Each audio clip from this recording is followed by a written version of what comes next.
I found home videos of my family that shouldn't exist. My brother died when I was 7 years old. He was 13. He drowned in the lake down the street from our house.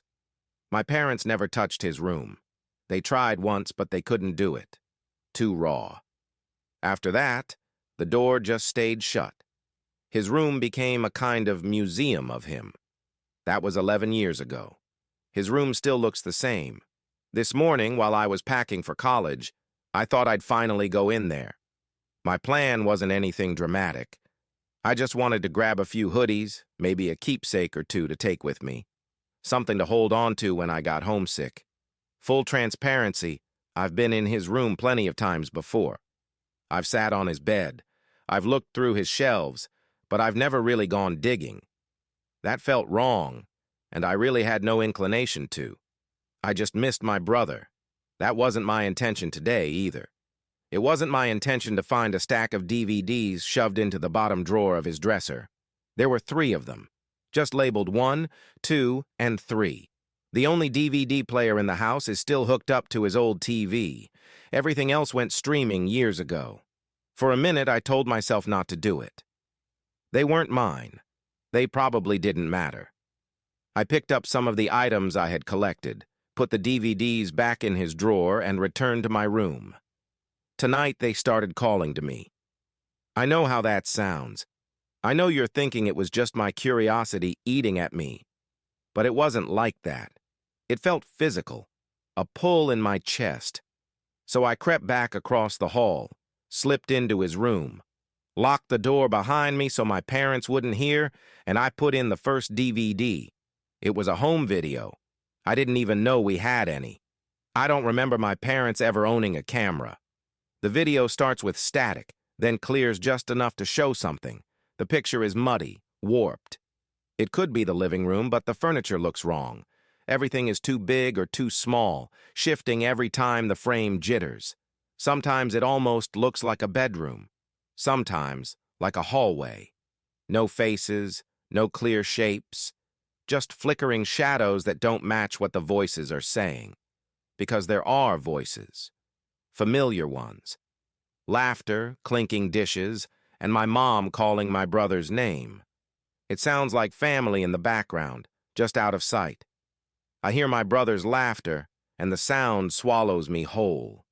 It rings through my head, bouncing off the bones that make up my skull. Then beneath it is another voice, low, deliberate, close enough that you couldn't miss it. You haven't noticed yet. Then the video cut off, just like that. I scrambled to replay it, not even thinking about the other 2 discs still stacked under the TV. I just wanted to hear him laugh again. That laugh. I tried not to think about the end, though the fear of it was crawling slowly up my spine as I hit play.